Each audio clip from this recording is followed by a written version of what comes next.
But if the moment I'm not happy, I'm stressed, I'm not challenged, why am I doing this? Then I'm going to move and pivot to the next thing. Hey, everyone. Good morning, good afternoon, good evening, wherever you guys are at. Thank you guys so much for tuning in to another episode of Succession, where our purpose is to pay success forward. This podcast is brought to you by Maven Bridge Capital, a private wealth management company out in Brea, California, and my name is Christopher Fu. I am super excited to be sitting down with my guest. She is someone that my wife and we really look up to. Just everything that she's done in life just continues to reach for new levels in personal, family, and in business. She got her undergraduate as well as her MBA from Michigan University. She was a director of synergy and marketing and promotions for Disney for 13 years. And currently, she's the head of marketing over at Amazon. And today, again, thank you, Lynn Mulvihill, for joining me today. Oh, thanks so much. I'm so honored to be your guest. So excited to chat with you. I don't know what we're going to talk about, but this will be fun. I'm so honored, though, regardless. Oh, no, the honor is mine. Again, I appreciate you being on today. So, being the head of marketing over at Amazon, can you share what that is like? What you do? It sounds like not a small task. Yeah, well, honestly, I've only been at Amazon for the last 3 months. Ironically enough, I just got my 90-day review from my manager just this week, but the last 3 months have been pretty awesome, pretty amazing and intense, all in the same vein. And I lead some of the cool new private brands, including Amazon Fashion's The Drop, which is really a very new brand that really helps drive fashion forward, street style fashion authority. And we do a bunch of really cool, unique things with influencers where we create limited edition fashion collections and capsules. And we partner with some of the top designers and collaborators, and we create a ton of fashion forward, trend forward staples and wardrobe essentials. And we're trying to take it to the next level. So I came on at the end of December, to take what was like a somewhat new and small marketing team to the next level and also help grow this brand. And it's been pretty exciting and amazing for the last 3 months. And it definitely gave me the challenge that I was looking for at this point in my career, too. So we'll see where the next 3 months take me. Really excited about some of the new things that we're working on. But yeah, so far, so good. Yeah, that's awesome. I'm sure. I mean, Amazon obviously we all know is a giant in everything that they do.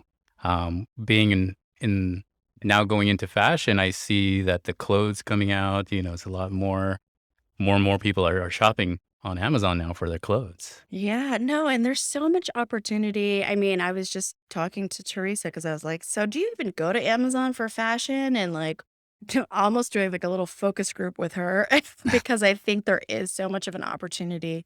We all know Amazon is like the everything store where you can get everything from like diapers to like literally nails or like, pillowcases. And so we want to also reposition what people think about getting clothes and namely fashion on Amazon. And there's still so much of an opportunity. So we're targeting a very like broad audience of like millennial women, Gen Z women. And I think that that's like what's really cool is like I love fashion personally. And so being able to bridge my personal passion with work, it doesn't feel like work. And so I get excited every day and wake up every day to like see what the day brings me. And we're in a lot of meetings day in and day out, but they don't feel like meetings. I'm like, oh, what are we talking about today? And what kind of stuff are we reviewing? What kind of like fashion are we talking about for the, upcoming season?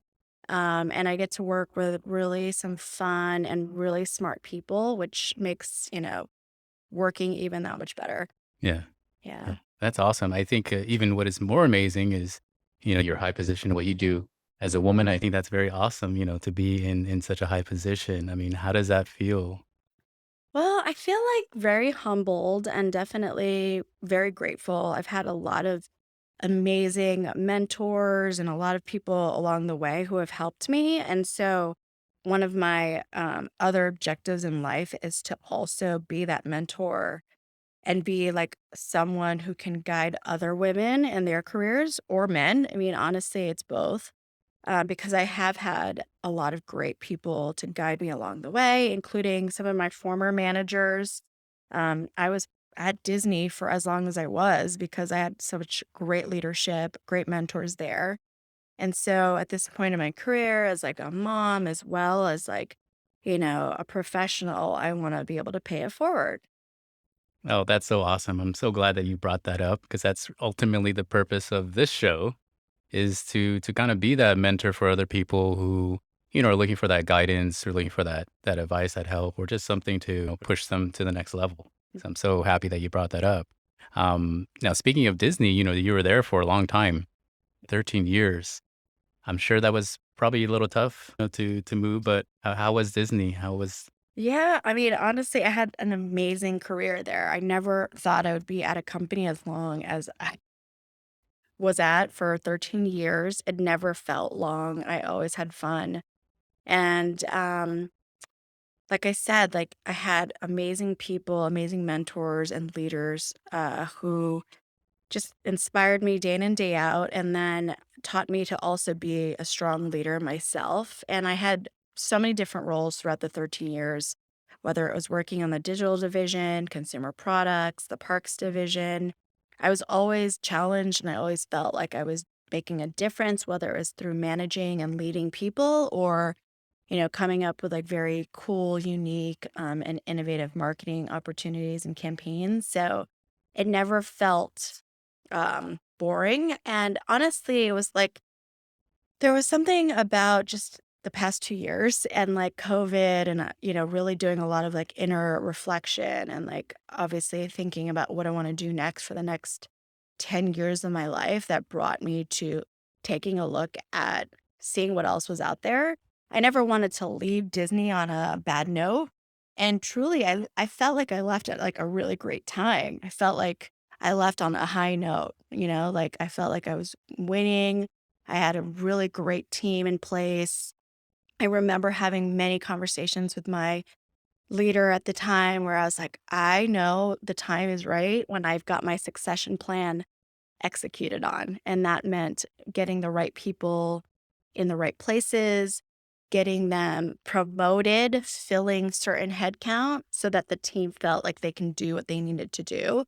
And it was a tough 2 years because we had like furloughs, we had people losing jobs, there were tons of layoffs. And then there was like the light at the end of the tunnel. And I was like, okay, let me get my team in order first and foremost. And then I then started to really think about what I wanted in my career.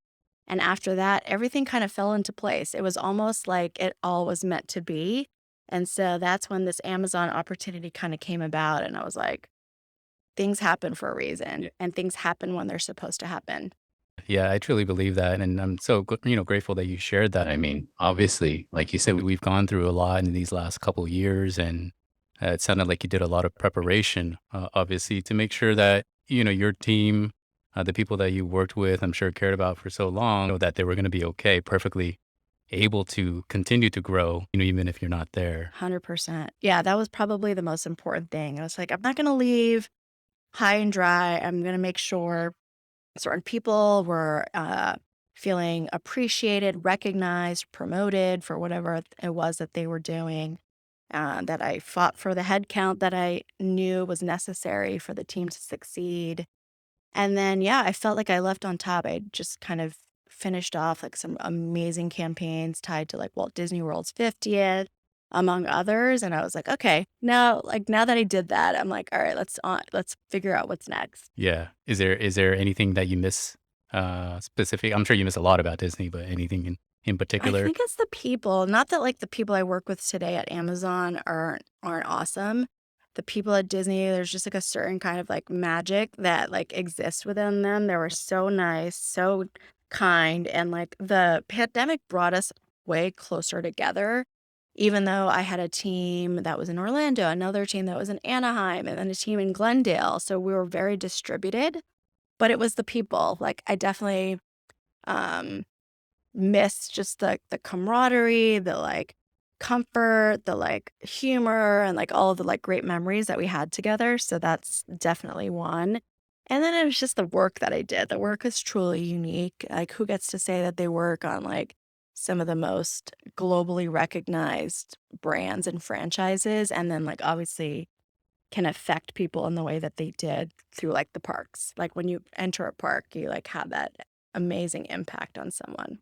Yeah, I mean, not like you said, not many people know that feeling that you've worked on something that's, yeah, like you said, really big. I mean, we go to Disneyland, we don't really ask ourselves, oh yeah, who came up with this idea or whatnot. But I'm sure to be on the other end and to see people enjoying, the labor that you put in, your team put in, it's especially gratifying, I'm Yeah. sure. Oh, 100%. Yeah, I'm so glad that I was given the opportunity to work on some of these amazing products and amazing brands.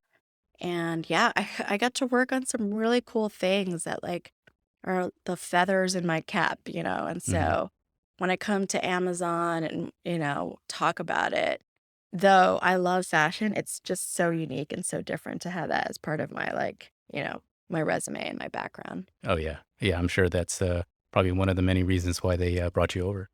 Yeah, maybe. I hope so. Mm. Now, what would you say is, what you do, what you love the most about what you do? Gosh, I love the creativity of obviously being in marketing, but probably the most important thing that I love is just being a leader and a manager of people. Like leadership to me is probably what you have to continue to learn throughout your career. But I love to coach and mentor and inspire and motivate people, and so that's definitely what I love to do day in and day out. Now, did you specifically, when you went to school over in Michigan, what did you graduate with, and did you know that you wanted to take this path in this type of Yeah. industry or these industries?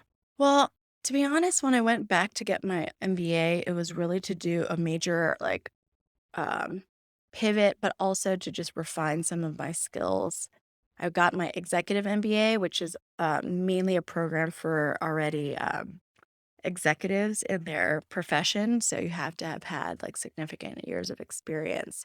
And so the executive MBA program at Michigan is unique in that it really taught like leadership skills, management. So I got like a general management, I guess, MBA, but it was also something that was important to me, especially if I wanted to kind of widen my scope and potentially look at other industries, including being an entrepreneur or going to the startup world. Hmm. And I just wanted to have those options and those opportunities while also refocusing and like refining my craft, which was Yeah, in marketing. yeah. I mean, would you say that's maybe someone that wants to follow in your path and move up the ladder? That's something that you would encourage that they should do or look into? Yeah. I mean, honestly, investing in yourself and investing in your education is probably the best investment you can ever make. You could take away people's homes, you could take away people's possessions, but you can't take away someone's education and their knowledge. And so for me, I was always like taught, my mom was a teacher, and like I know, in our culture and background, it's always about like making sure you go to college, making sure always like getting those degrees or getting whatever. And so for me, that was always something I valued the most. And it was also important that, you know, once I was like getting to a point in my career where I could do more, that was exactly the point that I went and got my MBA. So Oh, great. Well, thank you for sharing that. I think, like you said, education is something that no one can take away from you, and it's so important, especially if you want to continue to excel and continue to be able to help more people. There's always something to be learned from others. I think that's absolutely. important to share. And speaking of that, I mean, you mentioned you had, many mentors growing up and throughout your career. Any particulars that come to mind that, and any words of wisdom that they've given you that you've, used to help you kind of go through the trenches and everything? Yeah, I mean, honestly, my former boss, leader, friend at Disney, she was my mentor. She taught me a lot of what I know and who I am today. And she was all about managing your relationships and fostering them and growing them. She was like the epitome of like, you know, always make sure you keep your relationships alive and make sure you have like a human approach when you're working with someone. Like she always knew and would always value like what people's family life was, personal life, and like always like made it about them. But she always got the job done. She was always like results oriented and like very, very focused and driven. So I'm very much that way too. And my leadership style and my day to day is like, it's not just about the work. People have stuff going on in their lives that you'll probably never understand. So it's always important to, relate to them on a personal level, get, an understanding of like what makes them tick, what do they value, all of that stuff. And she was that person for me. And she always kept her relationships alive. Like, I think she would like always go on coffees and she would make it a point to always like reach out to people. And she had like this virtual Rolodex of people that like she never needed anything from them, and she was always, like, just keeping in touch with them. Mm, But rest assured, when she needed something from them, like, they were always happy to pick up the phone, yeah. return the email, whatever you need. Like, it was always that, and that just showed me, like, you should never only call someone when you need something. You should always make sure to keep the relationships and the, like, friendships alive no matter what, whether you need something or not. Yeah, I think that's, I'm glad you shared that part. I came from obviously an employee world, now owning my own business. For me, of course, my client relationships are the most important, but, I think from just working for a company, I can definitely see how much of important impact that would make if you have that type of relationship with your employees and people that you're leading. And if you don't, they may not answer you back right away when you're asking them for something, but it does make a huge, huge difference. 100%. Yeah, I mean, we worked in a kind of role within Disney called Synergy, and it's all about like what is mutually beneficial. And I don't think that there is as such an important role that exists at Amazon today. And that's the big unique difference that like Disney prided itself on like the relationships and leveraging each other's platforms and collaborating and working together. And so now I've kind of made it a point to bring in that like philosophy of synergy. I Yeah. probably say it like every time I'm with all of my peers. Like, how can we synergize? Like, let's talk about what synergies exist. And they're like, okay, like we get it. Like we and it's funny because, there is a pride within Amazon and like Jeff Bezos's like leadership of like move quickly. It's always day one, like just go fast. Yeah. And that oftentimes doesn't exist when you're trying to collaborate with people and like work with other people. In fact, there's like philosophy that it slows you down when you work with so many people. Hmm. But Yeah. there's value in working with people and collaborating and finding those opportunities to like work together. So that's kind of what I'm making is my mint on my pillow at Hmm. Amazon, if you Mm. will, is like if I only work there 1 year or 2 years, people will know me as the person that like always wants to synergize and work Yeah. together. That's awesome. Put your stamp. Yes, Yeah. yes. No, I think that ties perfectly into, what would you say right now? I mean, you've been there for 3 months, or just in your roles in general, has been the most difficult things that you've, had to overcome, and how? It's interesting because I think we probably don't think enough about what the last 2 years have done and like COVID and like the impact that it's made on people's mental health. And I come into a new team where we all don't even know each other. I hadn't met my team until like literally very recently in person, and we like had drinks and hugged. And I think people like just underestimate what it means to have that like human connection and to kind of be vulnerable in each other's presence. Like we've been caught behind like screens or Zooms and like not even getting together in person for like just community or camaraderie. So for the last 3 months, like that's been a big focus of mine. It's like we can work hard, we can do whatever it is to like drive results, but if we're not good mentally, And if our mental health is not there, then what's the point? Right. You're going to drive yourself to the ground. You're probably going to get like, depressed at some point. You're going to work so hard that like you forget what's important. And I saw that in some ways, where some people were so isolated on my team. They hadn't seen anybody. They weren't going into the office, obviously. And then to come together, we were in New York just last week, to come together and have drinks and go to dinner and like be in meeting rooms and conference rooms together. They're like, this is amazing. I'm And we were sure. just starting to get to know each other. And Yeah. so that was a huge impact that you could see like literally happening before your eyes. And then I came back to LA, and everyone's in different locations, Seattle, LA, and New York. And I was like, okay, we're going to do this again next month. And then we're going to make it a point that we're going to travel and like make it a point to go into the offices and see other people, because I think, work is one thing, but like, you work with your coworkers and employees probably more than you see your family and your friends. Right. So like, how do you make it so that like you enjoy work and you're like not sacrificing your mental health? Yeah, yeah. I think that's like you mentioned these last couple years, I think mental health and everything has just been heightened so much more because it's affected so many more people, especially being isolated. And uh I'm sure it must have been so fun to see, even these people you didn't even know, but just to see Yeah. people in person and just to celebrate again us getting back to hopefully being better than what it was before, Yeah. you know. I think so. I'm hopeful. I'm like, we can't go back again.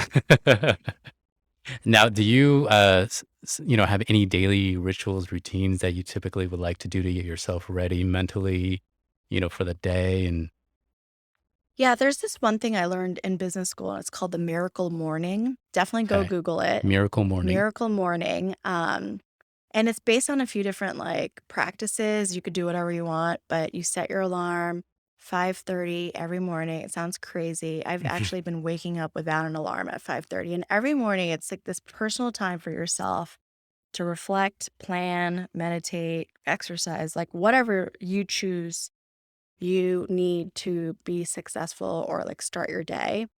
And that's like probably a routine that I think when I don't have it because I've been tired the night before or I slept late the night before and I didn't wake up on a early note, my day is affected. Like I rush into the day. I didn't get to think about what my successful day could look like. I didn't get to exercise. So I definitely recommend it when you see like what a miracle morning could look like. Even if it's not 5:30, it could be 6:30. But like the days are already chaotic. And if you have kids and you have like a lot going on, it's just your time to like do whatever it is to like reset and plan for the day. And I've been super happy that I've been able to kind of carve that time out in the day to like start a successful day. Yeah. Do you give yourself normally like half an hour? It depends, but like, yeah, if like I go to sleep at a good hour, I try to go to bed, at a decent hour, like at 10:30. Then yeah, it's 5:30. I don't even need an alarm. And then I usually start the day with the kids at like 7. So that's a good hour and a half. And it goes by so fast. Like set my coffee. Maybe I'll go on the Peloton. Sometimes I just started going into Orange Theory because I have so many classes that I have to take there. But even just getting out, smelling the fresh air and like working out and exercising, like I feel way more energy than if I like woke up at 7 Oh yeah. and rolled out to start the day. Oh yeah. Yeah. Starting at 5:30. I used to go to the gym like at 4:30, and I remember being finished. I'm like, wow, it's only 6:30. I still have a couple hours before going Well, into yeah, work. it's like so dark still. People are still sleeping. Yeah. No, that's awesome. Now, anything that you're working on that we should be looking out for? Well, I mentioned the drop. The drop is again like something that I'm really focused and really proud of because there's so much opportunity there. But I've got two other kind of major projects too. I think I've talked to you about it, but one of them is a newer venture called Tech Girl. Tech Girl. Okay. Yeah, Yeah. follow us at Tech Girl Co. Can you share a bit Um, more about what Tech Girl is? yeah, so in the same vein as being kind of a mentor and inspiring people, it's like a platform that's meant to connect aspiring female entrepreneurs with resources, with mentors, and with a community of peers. And so I founded it with a really good friend of mine from Disney, former Disney, and then another woman who's a serial entrepreneur. And so we're launching this platform later this summer. And it's again meant to connect women and inspire them and give them the resources to succeed in the like startup game. That's awesome. So really excited That's about that. that's really exciting. Hmm. Because I mean, the startup game, all you hear about is just men. Yeah, yeah. So that was inspired by another venture that I've had for the last 3 years, which I started with a business school friend of mine at Michigan called Rev. So Rev. Rev stands for Ross Emba Ventures. And, when I was in business school, my mind was really set on like, once I, graduate and do this program, I'm going to start a company. But I was like a serial corporate, you know, professional. I'd only worked in the corporate environment and I really didn't know where to start and do I take that risk at like this late stage in my career to just go and start a company. It's so hard to do that. And so there wasn't anything that existed at Michigan to help people who wanted to just pivot into startups. Uh, they had like organizations, but it was more for like MBAs, not executive MBAs. Okay. So that was kind of the initial goal. It was a social club. We would get together, we would do like fireside chats. We would just kind of get like our ideas together and we do like ideathons. And that's kind of evolved to now being a fund, which we're launching later this year. A fund. Yeah, so we're launching a venture fund. It's still, we're still kind of refining the investment thesis, but we're hoping to raise enough money to then fund pre-seed early stage companies who are coming out of Michigan. Oh, that's awesome. Yeah, Oh, and we're wow. like hopeful that we are going to get people who not only are first time founders, but who have like this big level, broad expertise in the corporate game, but want to obviously pivot. And so my partner and I are um, looking to raise money for the fund and then also looking to grow the membership so that we can obviously, again, inspire future students and like current alum to pay it forward. Yeah, I mean, do they have anything like this at other universities at all that you know of? Yeah, so I'm glad you asked that. There are, but it's not the same in that we're a social club, we're kind of an incubator, and we're a venture fund. So it's a lot of different pillars. Mm. You'll see probably more like student clubs, and maybe you'll see a startup fund, but not like all of them together, not this like holistic kind of organization. Um, because it's kind of our part-time like side hustle, Mhm. we are definitely not as far along and we are trying to like recruit more like full-time people to help assist and like really grow it. So we're only, like in 2 weeks, we're going to do a fireside chat around infinite banking and like Oh, wealth nice. management. Oh, yeah. And it's with a Michigan Ross alumni. Awesome. And then when we get together again in Ann Arbor in Michigan, we'll probably do some like social club stuff.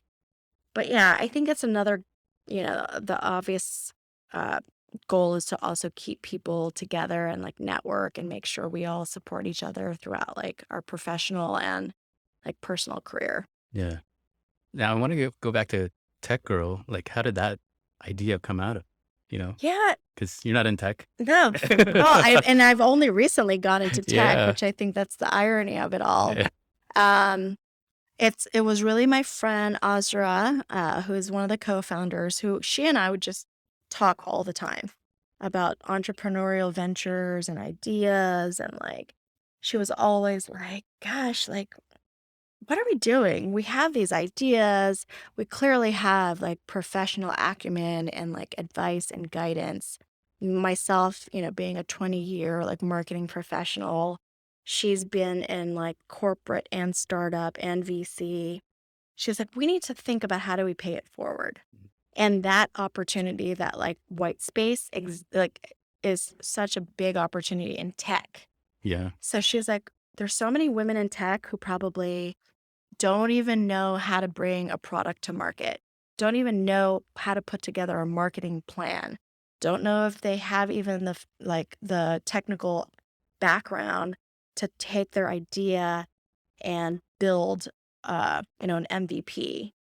So I told her, I was like, actually, that's why I started Rev, because there were so many of these ideas I'd have in my head. And I'm like, oh, I don't know anyone who could build it. I don't know a Yeah. developer. I don't know anybody who could take this idea and make an MVP so that I can go pitch it. So she's like, there's such an opportunity there. We need to bring all of our experience, our network, and our background and bring it together in a platform and form a movement around it. And there's, organizations that kind of exist, but not that's hyper focused on young female entrepreneurs or aspiring entrepreneurs. There's ones that are like for later in their career. That's one's called Women in Tech, WIT. And then Girls in Tech is, again, middle to late in their career, but like more in the corporate setting, Okay. not in the startup setting. Okay. So, Oh, great. So if you're in tech and you want to go into the startup world, is it more like they get consulting from you guys or? Yeah. Oh, absolutely. cool. Yeah. Nice. That's exciting. I'm really excited to see kind of what you guys do Yeah. with that. I I'm all know. about women. I mean, even in my industry, it's male dominated. So every time I meet a female, financial advisor, it excites me because it's like, yeah, we need more. We need more diversity, I more know. people. It's just gonna make things better, I think. 100%. Yeah. Yeah. Awesome. Well, thank you again for sharing that. I mean, I know that you have a lot of different things going on. I mean, would you say that in your career in the next 10 years that it's hopefully going to probably still be at Amazon, do these other things? What do you see for yourself in 10 years? I don't know. I've kind of taken it one year at a time.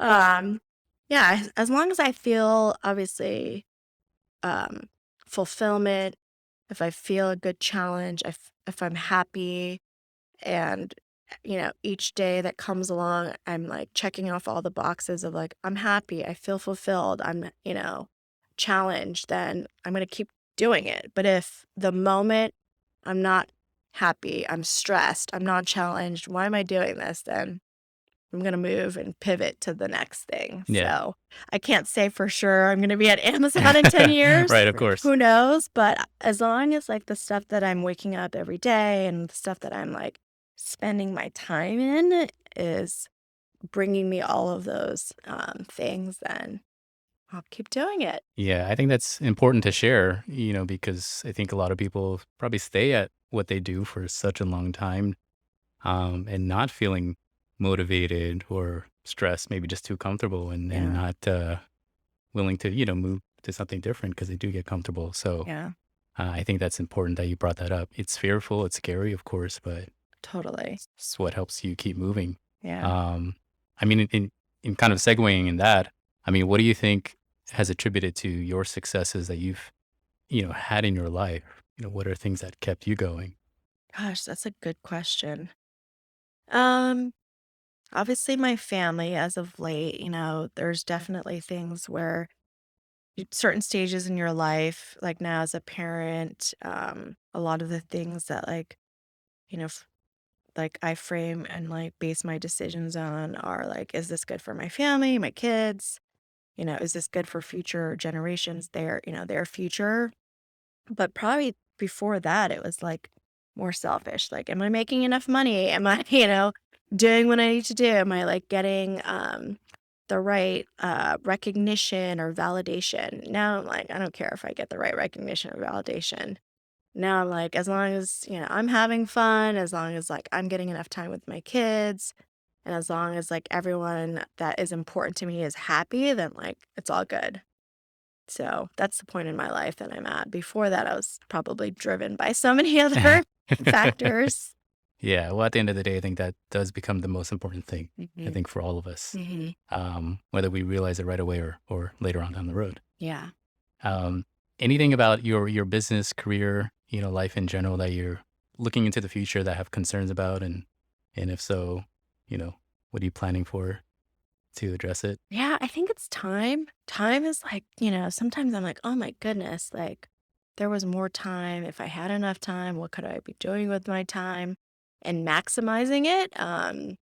I look at like my boys, who I'm like, oh my gosh, like one's going into kindergarten, the other one's going in third grade. And I'm like, how do I make more time for them? But then also just in my career, right? Like, I feel like, maybe 5 or 10 years ago, maybe even more recently, it's like I needed to be at a certain point in my career when Hmm. I turned 40 or when I turned 30 or whatever.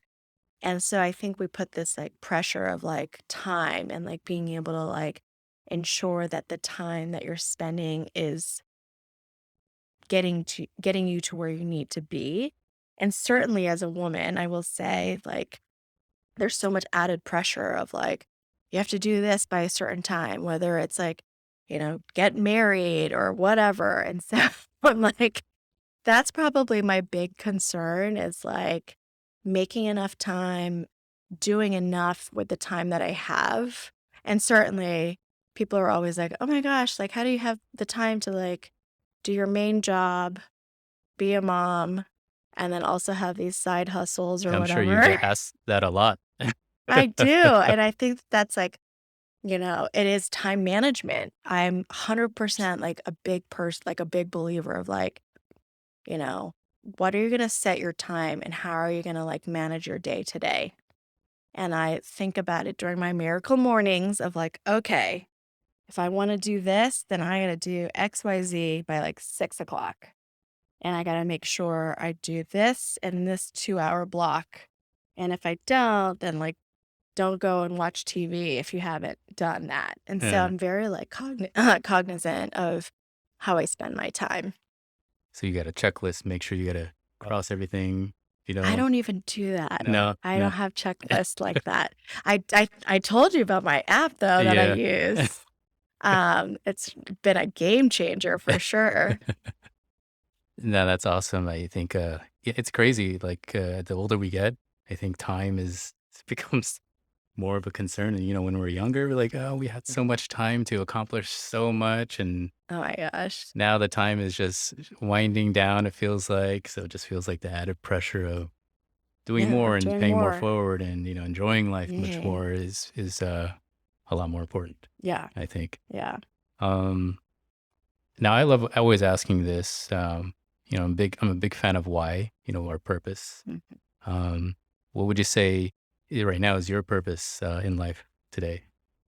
Yeah, I mean, I feel like I've touched on it and why I'm doing certain things and spending the time on certain ventures. And it's like creating this legacy and like paving the way forward for future generations and being able to give them the support and guidance that they need to be more successful. I want people to have shortcuts in life. I want women to have shortcuts. Like, I know what it took for me to get where I was and how sometimes it's a longer road for women, for instance, or, you know, minorities or underrepresented people.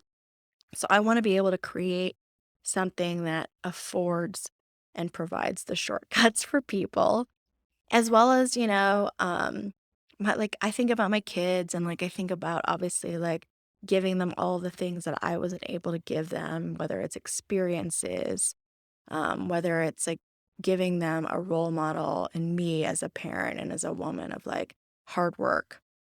So that's like my why today, and why I work so hard and why I like, focus on the things that I focus on. And yeah, that's it really. Yeah. Well, would you say? I mean, as far as for you, some of the things that have helped you, achieve, the wealth, the success, the fulfillment, in your life. Anything you can share along those lines? I don't know. That's a good question. I'm Eh. still working at it. I'm still working at it. I think some people think that like, oh, you've got it all. I'm like, no, I'm still working.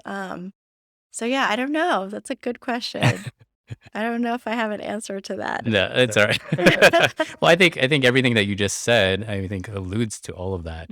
the people that you have in your life that you surround yourself with, the mentors that you've learned from, and just wanting to always to just be growing Mm-hmm. and not settling is what I gather, Mm-hmm. your mentality. And I think that's what's led you to where you're at. Mm-hmm. Yeah. Okay. I'll take that. That's a good Yeah. answer. Yeah. Being curious, growing. Yeah. Yeah. I wouldn't say I'm like, oh my gosh, I'm so successful and have like everything that I want. Like I'm still constantly wanting more, curious about things, looking and inventing and trying to find better ways of doing things. Hmm. So yeah. Yeah. Being more efficient. Mm-hmm. Exactly. Now, where do you think the Lynn 20 years from now would tell you today? Um, I think 20 years from now, she'd probably be like, okay, I'm glad you did it all. Now, like, take a break. I don't know. I think, okay, so then, yeah. No, that's such a good question and something I'll have to think about. But I think when I'm like 60 and like when I'm looking back, I think, I don't know. Well, what about you? What would you say is a good? Oh boy. Um, I mean, I would hope the 20-year Chris from now would tell me that, you accomplished everything that you wanted to do because you stuck true to yourself. Yeah. You didn't settle, and you made a difference in Mm-hmm. people's lives. I think that's what I'm hoping. Mm-hmm. Uh, 6-year-old Chris will say. Mm-hmm. That's a good one. Yeah. It's making a difference in people's lives. Um, Look, there's a quote: the size of your success is measured by the strength of your desire, the size of your dream, and how you handle disappointment along the way. Is That's that like the quote came up for me just as this question came up. is that one of your favorites? Because it's on your Yes, digital frame. my digital frame, because I think people think of success in so many different ways, Hmm. but it's the strength of my desire, the size of the dream, and then like, yeah, disappointment, like how you handle it. Like if your disappointment brings you down and like you're not able to like manage through obviously the stress, like especially like the last 2 years, making the most Hmm. of like what this last 2 years have taken its toll on, that's success. I feel like the last 2 years for me personally was all about learning to overcome Hmm. like what obviously has happened and make the best of it. um So yeah, I think that would be my answer in 20 Yeah. years. Nice. It's like it almost gave me like a cheat sheet. I mean, well, it was meant to be. It Yeah. happened for a reason. He's like, no, this is what you're gonna Yeah. do. Now, do you have any living person that you admire the most? My mom. Your mom. She's awesome. Yes.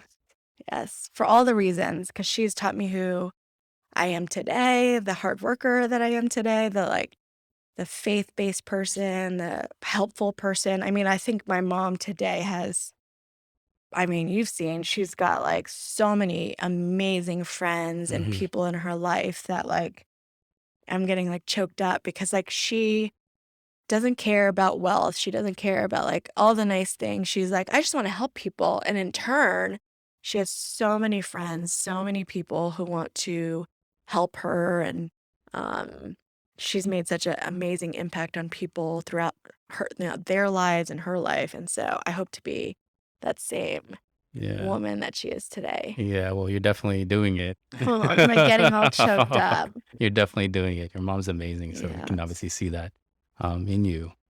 Last couple questions. If you weren't doing what you're doing right now, what would you do? Um, Good question. I don't know. I'd still be doing what I'm doing. I couldn't even fathom doing anything else. I definitely couldn't just be sitting out on a beach. Um, I don't know. Good question. I love what I'm doing today. I'm Yeah. like always searching to like try to do more or learn and reinvent myself. I don't know. Come back to me on that one. No, it's okay. It's okay.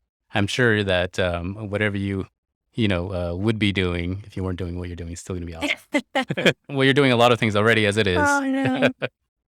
Um, Last question. Any life motto? I know we just went through a quote, but anything that you Yeah. maybe recite to yourself in the, miracle morning or anything like that you go by? Yeah. I'm surprised I actually don't have it up, but my favorite quote is, "Life begins at the end of your comfort zone." Life begins at the end of your comfort zone. Yeah.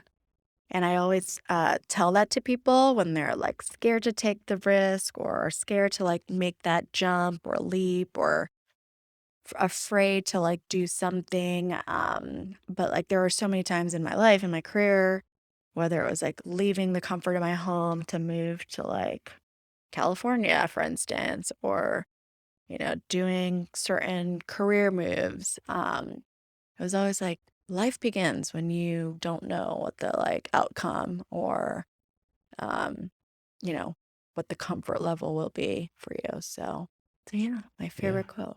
Yeah, I think I love that one. It's so true. It's too true. I mean, you get comfortable, you're really just not, admiring what you have, but when you're uncomfortable, man, everything gets elevated. Yeah. And then that's living. Yeah, yeah, exactly. Well, cool. Well, again, thank you for sharing, what you do. For more information, if people want to find out, say about like Tech Girl or, the other things that you do, or you on Instagram. Yeah. Yeah. Find me on Instagram, Lynn Fernando Mulvihill or Lynn Fernando. I can't remember. Um, and yeah, follow Tech Girl. We're launching soon and really excited about that. Awesome. Awesome. Well, thank you again, Lynn, for being on Succession. I really appreciate the time. And I think a lot of people will definitely be inspired by, what you just shared and hopefully can take away a lot of good information and advice. Amazing. This was so fun. Thank you so much for having me. I'm glad to have you. So again, thank you guys for tuning in to another episode of Succession, where our purpose is to pay success forward. My name is Christopher Fu. I hope you guys enjoy the rest of your morning, your afternoon, and evening. Thank you guys very much. Bye. If you guys found this episode of Succession helpful for yourself, or maybe you're thinking of someone that could maybe benefit from hearing it as well, please don't forget to pass it on. The whole point of Succession, and also with success itself, I think we find it more gratifying, especially if we can help others. So again, if you find someone that can benefit from listening, let them know, hey, check this episode out. I think you'll love it. And that's the best way that we can continue to pay success forward. Now, to learn more information about Maven Bridge Capital, please go ahead and visit our website at mavenbridgecapital.com. That's MAVEN Bridge Capital, CAPITAL.com. You can also follow us on Instagram, LinkedIn, Facebook, and Twitter. Please be sure to check us out, leave comments. We're also continuing to improve and build our firm. So any questions that we can also help you with from a financial advice standpoint, we love to do that as well. Other than that, again, I hope you guys have a great day, and I look forward to speaking to you all again very soon. Thank you so much. Securities offered through Kestra Investment Services, LLC, member FINRA, SIPC. Investment advisory services offered through Kestra Private Wealth Services, LLC. An affiliate of Kestra is Maven Bridge Capital, and Kestra Investment Services are not affiliated. Kestra is and Kestras do not provide tax or legal advice. The opinions expressed in this commentary are those of the author and may not necessarily reflect those held by Kestra Investment Services, LLC or Kestra Advisory Services, LLC. This is for general information only and is not intended to provide specific investment advice or recommendations for any individual. It is suggested that you consult your financial professional, attorney, or tax advisor with regard to your individual situation. Comments concerning the past performance are not intended to be forward-looking and should not be viewed as an indication of future results.